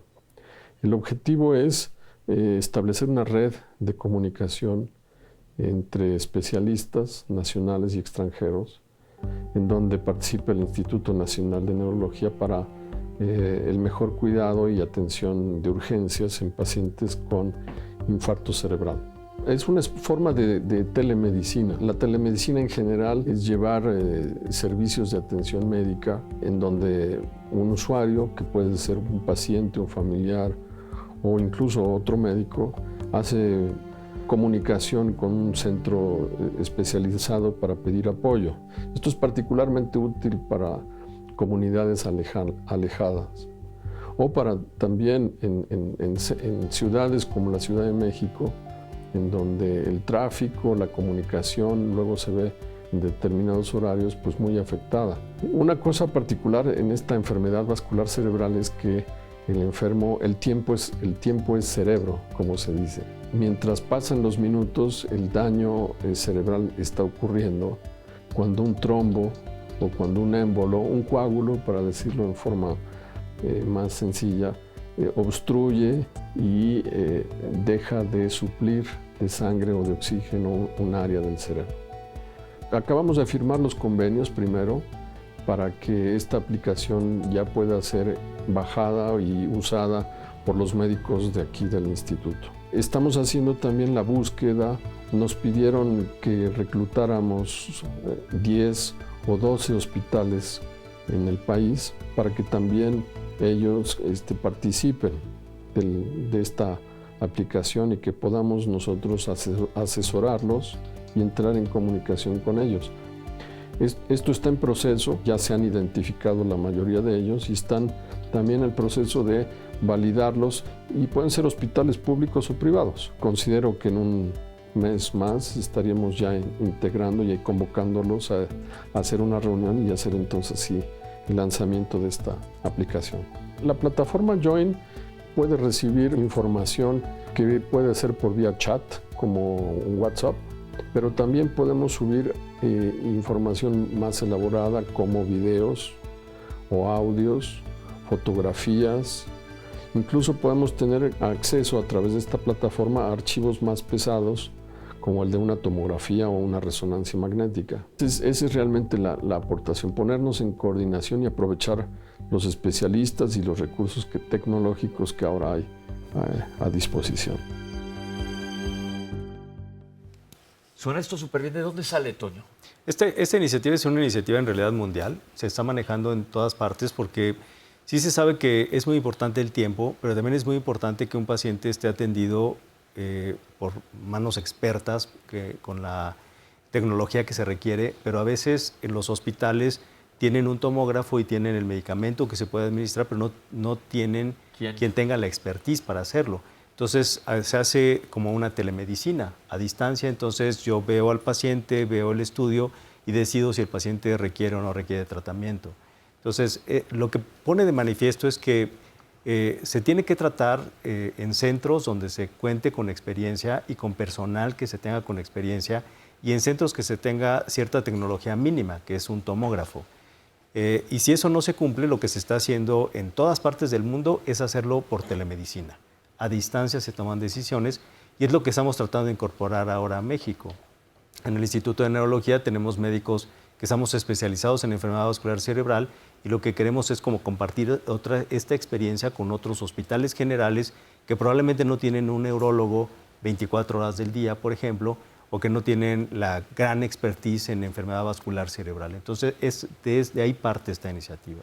Los medios de comunicación cada vez se están ampliando muchísimo más y bueno que es una gran ventaja. Sí. Pero una parte del tratamiento, nada más antes de que nos pasemos a rehabilitación, ¿cuándo es quirúrgico que hay que operar y cuándo no? Mira, la etapa aguda del infarto cerebral, el tratamiento estándar es trombolisis intravenosa. Trombolisis es destruir el trombo. Con un medicamento en la vena, 4 horas y media. Después de 4 horas y media, se puede convertir quirúrgico a través de una técnica de cateterismo que se llama trombectomía.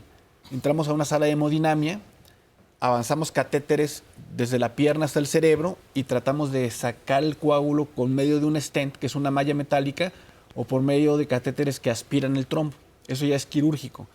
Y hay otra técnica todavía en pacientes que están muy graves, que tienen algo que se llama infarto maligno, que es el infarto del hemisferio completo, que tienen mal pronóstico, que van a fallecer, donde se puede quitar el hueso, como el paciente que vimos, que es una craniectomía, para evitar que el paciente tenga una evolución fatal. Entonces, son las técnicas que hay. Esto es muy importante. Cuando hay un accidente vascular cerebral, evidentemente se hincha todo lo de alrededor. Si yo me doy un trancazo ahorita en el pie, se me va a hinchar el pie por pegarme con la mesa. Entonces, el cerebro se va a hinchar. Pero acuérdense que el cerebro está resguardado por el cráneo, entonces no tiene para dónde hincharse. Se va a estar hinchando allá adentro, entonces toda esa hinchazón va a estar comprimiendo estructuras cerebrales, que esto hace peor la situación. Sí. Y el único modo que tiene para bajarla, de escape esa inflamación, es hacia el tallo cerebral, que lo va a comprimir y te puedes morir por eso. Es por eso que quitan a veces un pedazo de hueso para que el cráneo pueda expandir la masa, la inflamación tenga para dónde hacerse y no esté comprimiendo las estructuras cerebrales, que esto es una de las complicaciones serias.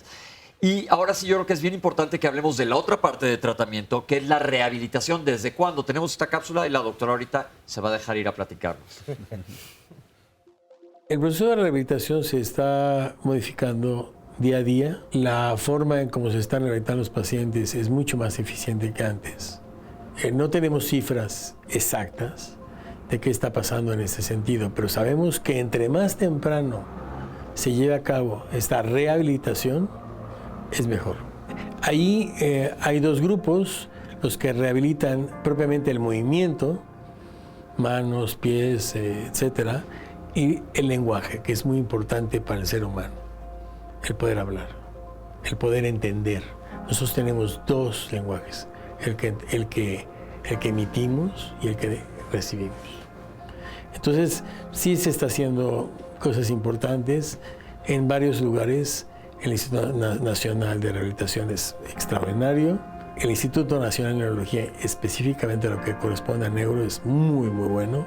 Y yo creo que deben formarse grupos de trabajo interinstitucionales que nos permitan ir más adelante. Pero yo creo que lo que se está haciendo actualmente va muy bien. Tenemos dos hemisferios, el izquierdo y el derecho. En el izquierdo tenemos pues las dos puntos del lenguaje, el lenguaje de comprensión y el lenguaje de expresión. Adelante tenemos el de emisión y más atrás el de recepción. Lo que tenemos que hacer muchas veces es entender que después de un golpe tan fuerte, el cerebro se hincha. Los cirujanos juegan un papel importantísimo en esto. Abrir el cráneo y dejar que el hinchazón cráneo está cerrado. Si se hincha, se muere todo. En cambio, si se abre, nos ayuda muchísimo.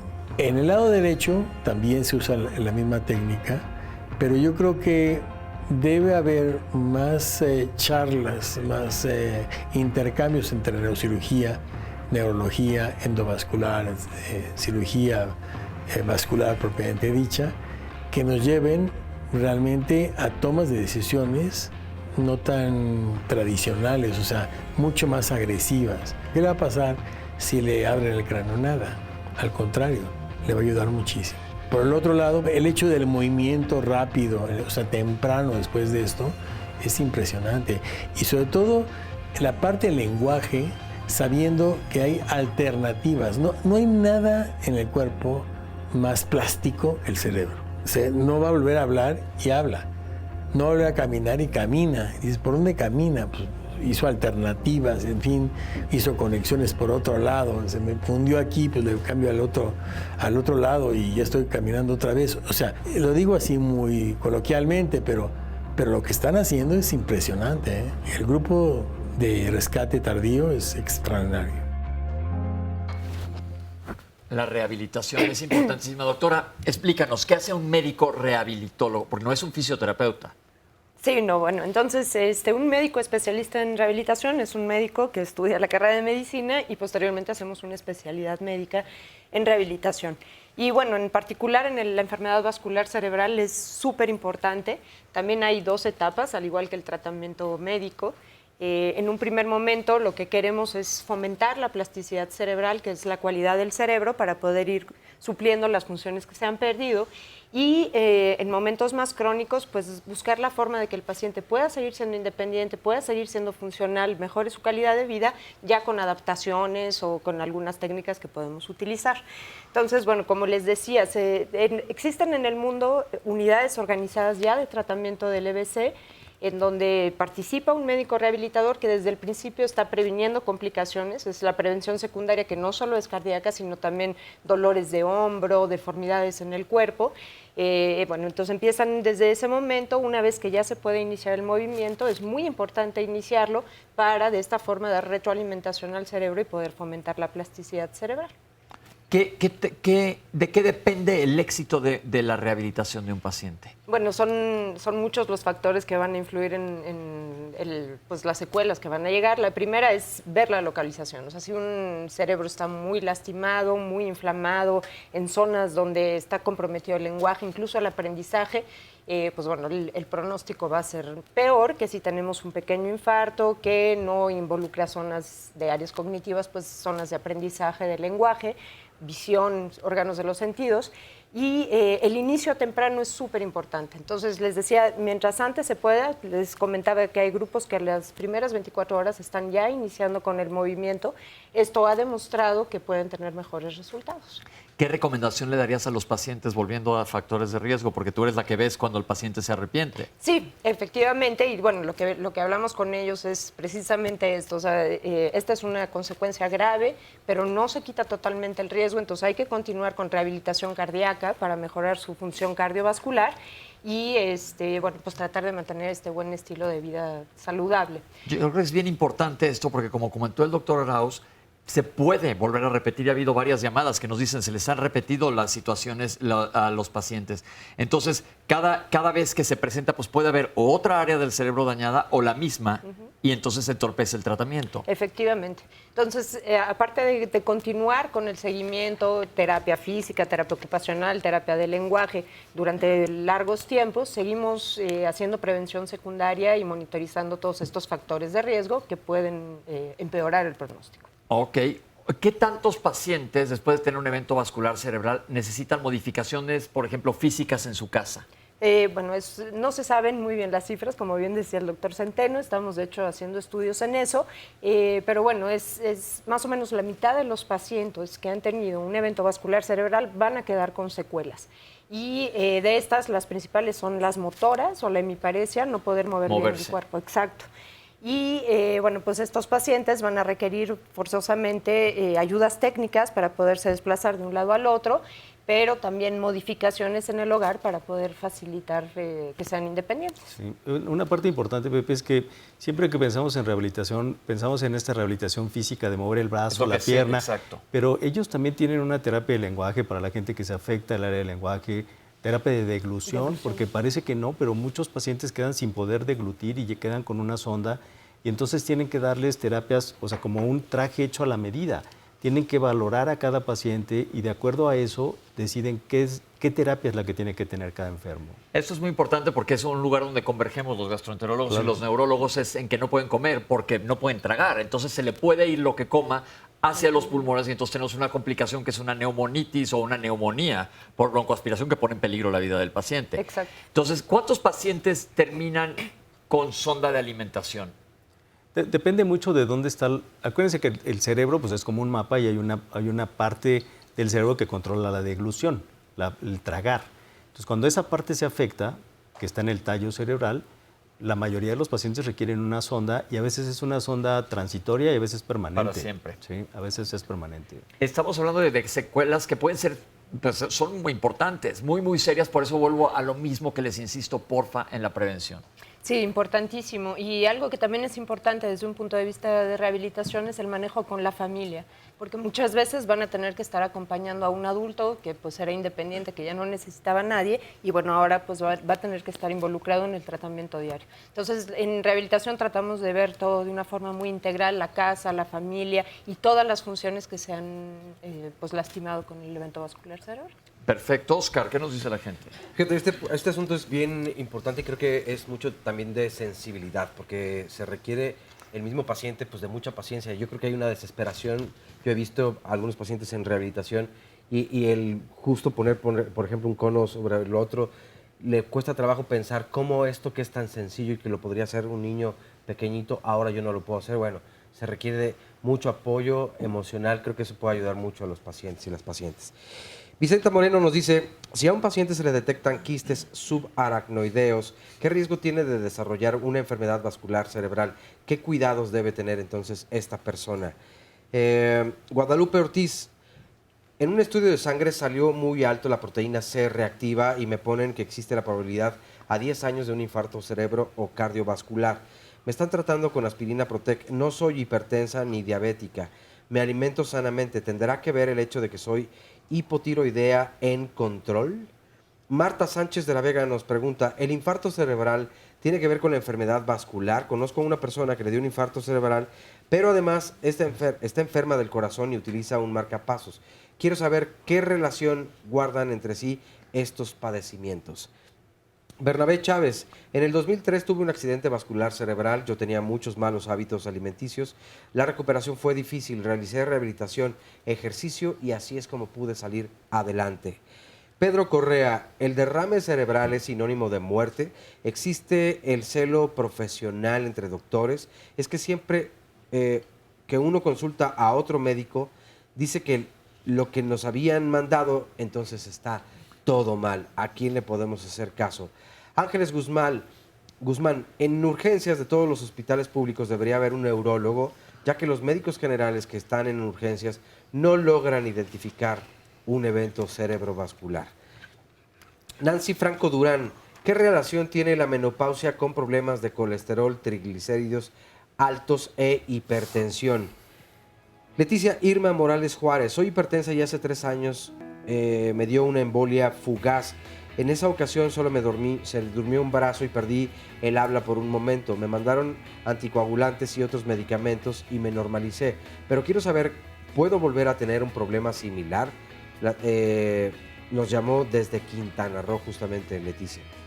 Carmen Martínez, apenas el sábado pasado estuve internada por la noche, me salí a las 3 de la mañana y la presión se me elevó a 220, me dio una embolia, estoy en tratamiento en casa, tomo telmisartán, aldopino y otras para estabilizarme la presión. Hay una parte de mi visión que perdí, el episodio fue del lado izquierdo, pero de donde no veo es del lado derecho y me inquieta saber si podría llegar a recuperarme, en qué forma o si de forma permanente voy a quedarme así. Me han estado dando calambres de momento y ya cesaron porque quiero saber si es normal. Pausa y volvemos. Cuando se presenta un infarto cerebral, hay que actuar con rapidez. Utiliza la estrategia camaleón para detectar los síntomas. Cara, puedes notar debilidad en la mitad del rostro. Mano, pérdida de la capacidad para levantar la mano y el brazo. Lenguaje, pérdida de la capacidad de pronunciar palabras. Si detectas cualquiera de estos síntomas, dale on al teléfono y llama al 911. En un infarto cerebral, actúa rápido. Utiliza la estrategia camaleón. Bueno, el lunes de la próxima semana tendremos un tema que creo que muchas personas quieren conocer un poco más a fondo. Gastritis y úlceras. ¿Qué pasa cuando entonces enfermamos de gastritis? ¿Qué es la gastritis? ¿Cómo se presenta? ¿Cuáles son los síntomas? ¿De qué forma podemos prevenir la gastritis? ¿Se presenta súbitamente o con el paso del tiempo entonces se va formando? ¿Y qué es lo que podemos hacer para cambiar esta situación? Para algunas personas puede ser un tratamiento y el llevarlo a cabo les puede dar la salud inmediatamente, pero también puede presentarse como consecuencia de la misma, pues las úlceras, y esto podría también llevarnos hasta un cáncer de estómago. Pero bueno, para tener más información sobre esto pueden sintonizar nuestro canal la próxima semana a las 9:30 en punto de la mañana o bien asistir aquí al estudio para de viva voz hacerle las preguntas a nuestras y nuestros especialistas. Solamente tienen que marcar al 53 41 44 35 y aquí nos vemos el lunes de la próxima semana. Vamos a ver el resumen del programa. La enfermedad vascular cerebral tiene secuelas importantes que van a mermar la independencia y la calidad de vida de las personas. Se presenta después de los 50 años, en donde empieza a aparecer la diabetes, la hipertensión y todos los factores de riesgo que llevan a la enfermedad.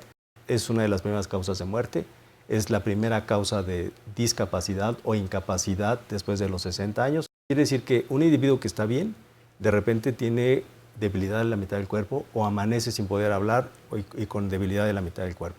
Es una enfermedad que está relacionada con factores de riesgo como la hipertensión, la diabetes, dislipidemia, obesidad, que finalmente tienen un trastorno genético. Con más factores, el riesgo se va incrementando. Y esos factores son, el principal para la enfermedad vascular cerebral es la hipertensión arterial. Es frecuente que las hemorragias se deban al uso de drogas. La cocaína, derivados de la cocaína y muchas de las drogas que se utilizan ahora suben la presión arterial de forma brusca y dan hemorragias cerebrales como si fueran por hipertensión arterial. Los factores de riesgo no modificables, edad, sexo y raza. Es más frecuente en raza latina que en raza blanca. Y los modificables, hipertensión arterial, diabetes mellitus, colesterol elevado, obesidad, tabaquismo, alcoholismo. Hay estudios que nos dicen incluso que podemos reducir hasta 1/3 la cantidad de eventos vasculares cerebrales con un buen control de la hipertensión. Tenemos muchos métodos para tratarla, pero lo mejor es prevenirla. Si alguien tiene un infarto cerebral, sobrevive, está bien, pero no modifica los factores de riesgo, tiene un riesgo elevado de volver a tener Los neurólogos decimos que el tiempo es cerebro. Mientras más rápido llegas, menos neuronas pierdes y tu pronóstico es mejor. Porque esta enfermedad se previene modificando hábitos de estilo de vida y preveniendo factores de riesgo como la hipertensión, diabetes, obesidad y dislipidemia. La aplicación infarto cerebral surge como una necesidad debido a que la mayoría de los pacientes con enfermedad vascular cerebral llegan fuera de tiempo de ventana a los hospitales. Entonces lo que queríamos lograr era que la población general conociera a qué hospitales podía acceder y en la menor cantidad de tiempo posible. Entonces lo que hace la aplicación es identificar por geolocalización tu ubicación y a partir de ahí ella te apunta a qué hospitales están más cerca de ti, a los que puedes acudir por institución. El hecho de que vayas por atención al lugar más cercano no quiere decir que sea el lugar correcto. La aplicación contiene la información de hospitales que ya están validados en la atención del paciente con enfermedad vascular cerebral. Entonces, en lugar de que el paciente pierda el tiempo yendo a una unidad de medicina familiar o a un hospital que no cuenta con infraestructura, la aplicación lo apunta, lo dirige hacia el hospital más cercano que cuenta con esta infraestructura y cuyo personal está capacitado para la atención correcta de la enfermedad vascular cerebral. Y lo que tienes que hacer para acceder a esta aplicación es meterte a tu explorador, ya sea Google Chrome, Firefox, etcétera. Metes la dirección infartocerebral.com.mx y esa te redirige directamente a la aplicación. Es una web app. Entonces lo único que tienes que hacer es descargarla a tu escritorio desde el explorador y listo. Va a aparecer en tu escritorio automáticamente. La red colabora con más de 200 hospitales en todo el país de distintas instituciones, llámese IMSS, ISSSTE, Secretaría de Salud, privados, hospitales descentralizados. Entonces la ventaja es que la red ya validó los hospitales que pueden atender correctamente al paciente con EBC y que cuentan con la infraestructura, y todos estos hospitales están contenidos dentro de la información de la aplicación. Entonces, si tu paciente tiene seguridad social o es un trabajador del Estado, pues la aplicación la puedes depurar el criterio de búsqueda para que vaya específicamente por IMSS, por ISSSTE o por un privado incluso. Bueno, una vez que ya tienes la aplicación descargada, ingresas a ella, hay dos opciones. Una opción que es teclear tú la dirección a donde la persona que está sufriendo el evento se encuentra, o si bien la persona está junto a ti, activas la opción de geolocalización. Entonces, en cualquiera de las dos, si tú le tecleas la dirección en la que se encuentra la persona, pues automáticamente te va a mostrar las opciones de hospitales que están cerca, ¿no? Y si tú le tecleas geolocalización, lo mismo. Al momento en que tú identificas el hospital al que quieres acudir, entonces te puede ligar directamente a Google Maps para que ahí te dé la ruta más rápida para llegar a ese hospital. También tiene la opción en la esquina superior derecha para que tú automáticamente marques al 911 para reportar la urgencia, ¿no? En caso de que ocupes asistencia de ambulancias, paramédicos, etc. Lo más vital en esta enfermedad es el tiempo. Se cuenta con una ventana de tiempo entre 3 y 4 horas y media para lograr el tratamiento que efectivamente revierte los síntomas. Si no se pierde tiempo y si incluso hay una aplicación que te puede dirigir de la manera más rápida al hospital más cercano y correcto, pues con eso salvas mucho tiempo de tejido cerebral a estos pacientes, que después se puede reflejar como años de discapacidad ahorrados, ¿no? Incluso pues, una mejor calidad de vida. Esta información me parece increíble, maravillosa, buenísima, pero hay que recalcar que no se puede bajar de una Play Store, o sea, de estas tiendas virtuales para bajar aplicaciones. Tienen que ingresar a la página de internet, que ya lo decía justamente en esta cápsula. Esta información es www.infartocerebrales.com.mx y ahí es donde pueden encontrar la aplicación para que la pueden descargar, y está en ambas plataformas, para iOS y para Android, para que lo puedan ustedes tener en su teléfono, pero tienen que entrar entonces a la página en internet. Qué buena y información, esa es información que puede salvar la vida de las personas que estén a nuestro alrededor o la nuestra misma. Oigan, rápidamente algunos comentarios y preguntas más. Nos dice Esther Escobedo: a mí me dio una enfermedad vascular cerebral isquémica cerebelosa a los 19 años. Yo desconocía totalmente sobre esta enfermedad. Desde niña siempre tuve sobrepeso. Antes nunca me había realizado ningún estudio sanguíneo, pues por mi edad aún no me lo realizaban. Inicié solo con vértigo desde el momento en el que me desperté. Me ocurrieron 2 lapsos de esta manera, es decir, me ocurría y se me pasaba. Más tarde perdí el equilibrio, me caí y posteriormente inicié con vómito constante. Cuando me hospitalizaron desconocía que me había ocurrido el evento vascular cerebral. Estuvieron descartando muchas enfermedades, entre ellas lupus. Tiempo después, cuando me hicieron estudios más específicos, los médicos se dieron cuenta de que tengo una hipoplasia en el cerebro que pudo haber sido la causa del suceso con la obstrucción de un trombo.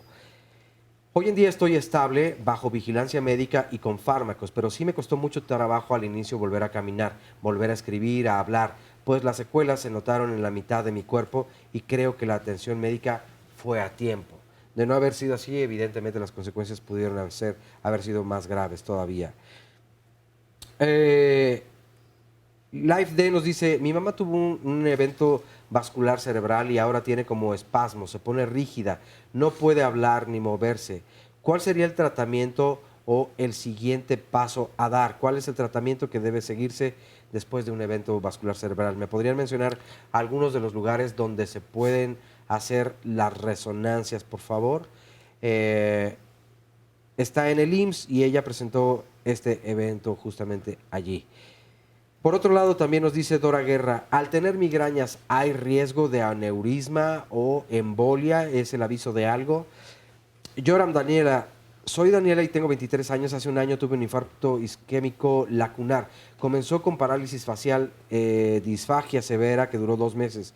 No podía caminar por el vértigo. Cabe mencionar que no bebo y no fumo, tampoco uso drogas. Ya estoy recuperada al 100%. Y finalmente Minoru nos dice, ¿qué terapias te funcionan? Muchos que salen de ello no saben a dónde acudir o recurren a la medicina alternativa y descuidan las recomendaciones médicas. Y otra tal vez sería, si se inicia la terapia de rehabilitación mientras más pronto es mejor o hay que dejar pasar un tiempo. Ok, vamos a empezar a contestar, doctores. Les encargo las preguntas. Dice, ¿las consecuencias son iguales independientemente de dónde me dé el accidente vascular cerebral? No, yo creo que son diferentes. Va a depender mucho primero del tamaño del coágulo del trombo.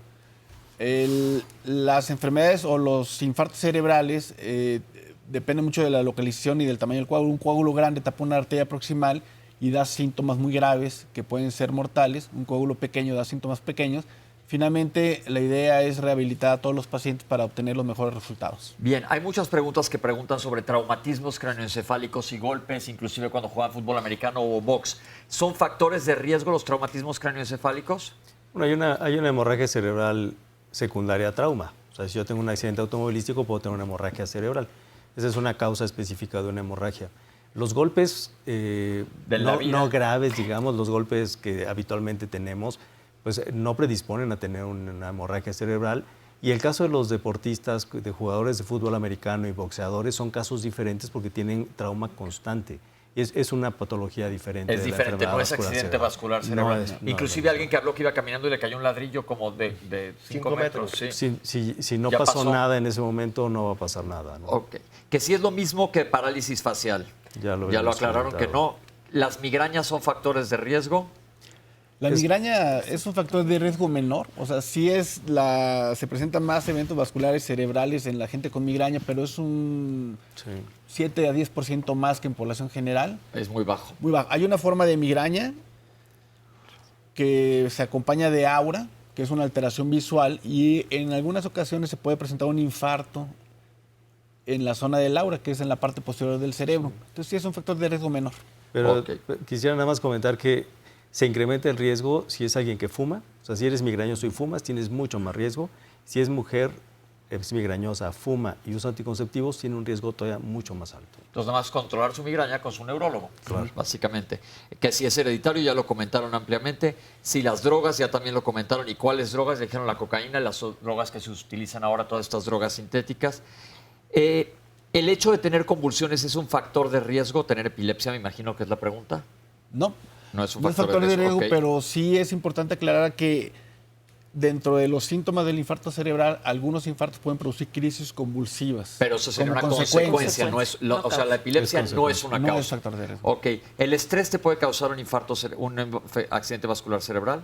En realidad el estrés así como tal no, sino las consecuencias que tiene el estrés, porque aumenta la presión arterial, puede subir los niveles de glucosa, como de forma indirecta, digamos, pero echarle la culpa al estrés de que tuviste un evento vascular cerebral, difícilmente. Ok. Otro de traumatismo craneoencefálico. ¿Qué hacen en lo que llego al hospital? Ya vimos las cápsulas de lo que se puede hacer. Hoy sí salió muchísima información en cápsulas. ¿Me duele o tengo hipersensible el cráneo cuando me lo toco? ¿Esto es peligroso? ¿Qué hago? Mira, los dolores de cabeza más frecuentes, migraña y cefalea tensional, dan ese tipo de dolor característico. Ahora, el infarto cerebral agudo, la hemorragia aguda, por lo general pueden dar dolor de cabeza al momento del evento, pero no días previos. No, pero esta es una persona que se toca y siente Sí, hipersensibilidad. eso no tiene... Dolor Eso hay que ver por tensional, qué es es. más Que la revisen. Ok.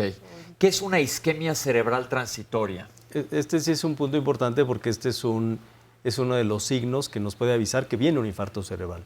Entonces son signos neurológicos, focales, ¿Qué quiere decir como un infarto cerebral, solo que dura poco tiempo. Y se lo focal quiere decir que se paraliza la mitad del cuerpo, los sujetos pueden dejar de hablar, o sea, tiene algún signo neurológico que dura hasta 1 hora y se quita.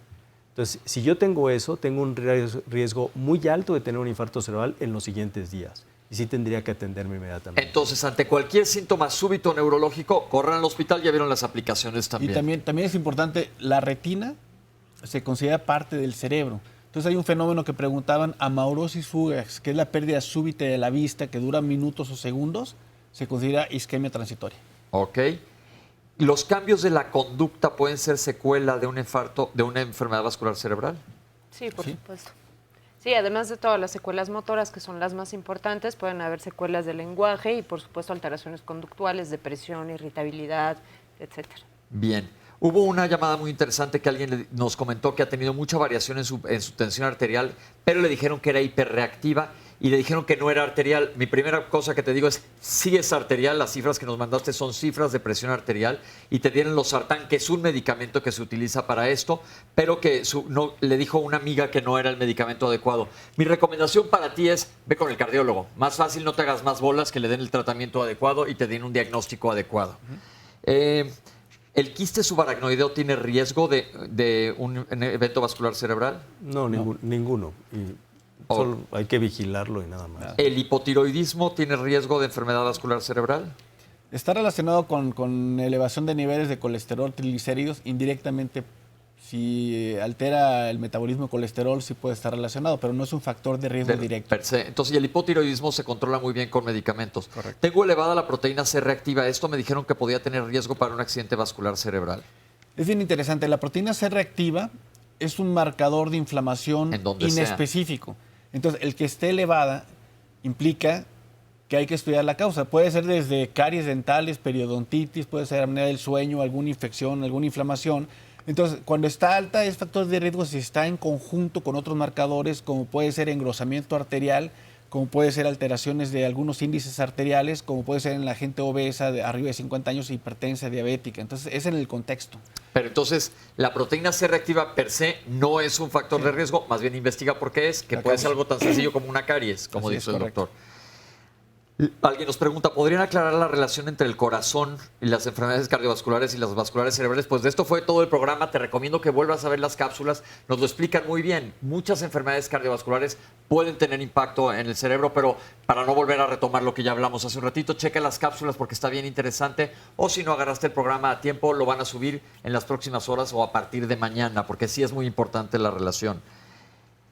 ¿Un derrame cerebral es sinónimo de muerte? Alguien pregunta.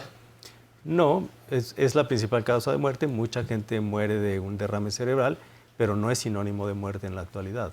Ok, alguien comentaba que hay mucho celo profesional y siempre te dicen que lo que te dijo el otro doctor está mal, que a quién acuden. Pues yo siempre digo aquí, insistimos que vayan con médicos certificados. Sí. ¿Cómo saber que tu médico está certificado? En caso de neurología, se meten a la página del Consejo Mexicano de Neurología y ahí ves todos los médicos que están certificados. ¿Qué quiere decir esto? Que están actualizados. Nosotros como médicos tenemos que estar al día y con ciertos, ellos nos califican y entonces el consejo te va a decir qué neurólogo está cerca de ti para que te acerques a este médico. O en este caso, en la página de la Asociación Mexicana de Enfermedad Vascular Cerebral está la lista de los médicos que atendemos enfermedad vascular cerebral. Perfecto. ¿Cuál es la página atrás? Es amevasc.com.mx. Amevasc, la vamos a poner en redes sociales. ¿Existe alguna relación con la menopausia? Primera pregunta dentro de que se divide en varias. ¿La menopausia te aumenta el riesgo?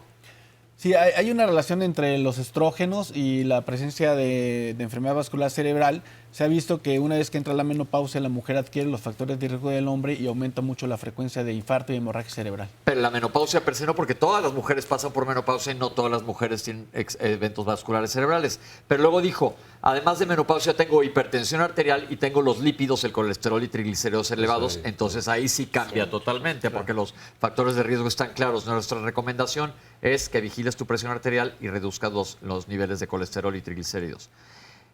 Leticia de Quintana Roo dijo que ya tuvo, que si puede repetir, y explicaron ustedes, doctores, que sí. Luego un caso muy específico que quería saber ella si se va a recuperar, pero aquí cada caso es diferente, ¿no? ¿Qué le recomendamos? ¿Que hable con su médico? Sí, pues lo más importante sería hacer una buena evaluación, ver qué secuelas tiene en este momento, el tiempo de evolución y cómo responde a los tratamientos. Entonces lo más importante sería acudir con un médico especialista en rehabilitación. Perfecto. Alguien nos escribió que nos comentó todo su caso de un infarto cerebeloso a los 19 años de edad. ¿Por qué tan joven habrá sido? ¿Por una malformación? Las causas de infarto en joven son muy diferentes que la del adulto. Una causa frecuente es a lo que llamamos disección arterial. La arteria se puede rasgar, se ocluye y produce un infarto frecuentemente en cerebelo. Hay causas que están relacionadas con problemas de coagulación de la sangre. Puede ser deficiencia de proteínas de la sangre que produzcan coágulos, o algunas enfermedades reumatológicas como el lupus, que tienden a producir infartos, y el abuso de sustancias o drogas, que es lo más común en jóvenes. Y esto me lleva a una pregunta, que yo conozco dos casos en el gimnasio a la hora de estar levantando mucho peso que tienen disección de las carótidas. Sí. Esto es bien importante. ¿Qué quiere decir? Que se separa, como dice el doctor, se desgarra la arteria. Y esta pues es gente joven normalmente. Sí. Entonces, ojo con el gimnasio, porque además muchos de estos que levantan mucho peso son gente que utiliza esteroides anabólicos. Consumen muchos fármacos que llevan a la producción de infarto, correcto. Que también te ponen en riesgo para esto. Mi mamá se pone rígida, ya tuvo un infarto cerebral, se pone muy rígida y no habla. ¿Qué hacemos? ¿A dónde voy? ¿A dónde puedo conseguir una resonancia? A lo mejor ni necesita resonancia. No, pues puede ser una crisis convulsiva, ¿no? Que se pueden presentar después de un evento vascular cerebral. O puede ser espasticidad también, pero no para puede la hablar. espasticidad hay muchos tratamientos, ¿no? ¿A dónde va? Ya comentamos las páginas donde puedes buscar un especialista que no necesariamente tiene que ser el que manejó a tu mamá en ese momento. Pueden ir con cualquier otro y van a aparecer los datos. La última pregunta fue, ¿si inicio rehabilitación temprano va a ir mejor? Sí, por supuesto. Hay que esperar nada más un momento en donde ya podamos hacer movimiento, donde no vayamos a aumentar la presión dentro del cráneo, y una vez que haya pasado este periodo podemos empezar con la rehabilitación, sin olvidar que la rehabilitación también es prevención secundaria. Entonces las posturas, el hecho de no alimentarlo por la boca, todo eso es parte de la rehabilitación. Pues casi se nos acaba el programa, doctores. ¿Algunas palabras de conclusión? Yo, para concluir, la prevención siempre es lo más importante porque hay más impacto, y hay 7 cosas básicas que tiene que recordar la gente. 4 cosas que es modificación de hábito de vida. No fumen, dieta balanceada, ejercicio, mantener el peso controlado, o sea, no obesidad, y 3 factores de riesgo que hay que vigilar toda la vida para evitar los eventos, que es vigilar la presión arterial, niveles de colesterol y azúcar. 7 cosas te quitan 80% el riesgo de tener una embolia o un derrame cerebral. Perfecto, doctora. En cuanto a la rehabilitación, pues existen muchas técnicas que pueden ayudar. Es importante iniciarla lo antes posible, saber que pues los primeros meses, incluso el primer año, va a haber mucha recuperación y que no todo está perdido, pero finalmente sí es importante la prevención, tanto primaria como secundaria. Me imagino que a veces puede ser muy difícil la rehabilitación. ¿Qué les decimos a los pacientes que nos están viendo que están en rehabilitación? Porque como dice Oscar, te puedes frustrar, cansar. Sí, definitivamente, es muy pesado, es un proceso larguísimo, entonces pues bueno, hay que mantenerse constantes dentro de este proceso, porque finalmente van a haber mejores resultados siendo constantes. Ok, esto es bien importante porque se vale frustrarse, se vale que las emociones entren aquí, pero la constancia es clave. Toño. Bueno, pues yo quisiera concluir con tiempo de cerebro, que es el eslogan que se ha venido manejando ya en los últimos años. Es muy importante identificar tempranamente la enfermedad, es muy importante tratarla tempranamente, pero antes de tratarla es muy importante acudir a un lugar donde se pueda tratar. Y si se fijan, muchas de las estrategias que se están utilizando son para tratar de mejorar la calidad de vida de los pacientes. Es muy importante reconocer la enfermedad, no llegar tardíamente a los hospitales. Entonces, punto clave, con ese fue lo que arrancamos el programa. Oscar. Una rapidísima, Irma Macías nos pregunta, ¿quién es, por favor, el médico especialista indicado para atender un infarto en médula? Pues un neurólogo. Sí, neurólogo, también. Sí. Y rehabilitador también. Sí. Ok, ahí lo tienen, un neurólogo y un rehabilitador. Correcto. Médico en rehabilitación. Oscar, pues muchísimas gracias. Y gracias a quienes nos escribieron y nos compartieron sus testimonios. Muchísimas gracias. Gracias a todo el público que nos acompañó el día de hoy. Muchísimas gracias por estar aquí con nosotros. Gracias. Y especialistas, muchas gracias. Yo creo que hablamos de un tema bien complejo, demasiado común, pero en donde sí tenemos injerencia nosotros para poder hacer algo. Y gracias por acompañarnos. Nos vemos la próxima semana. Esto fue Diálogos en Confianza. La próxima.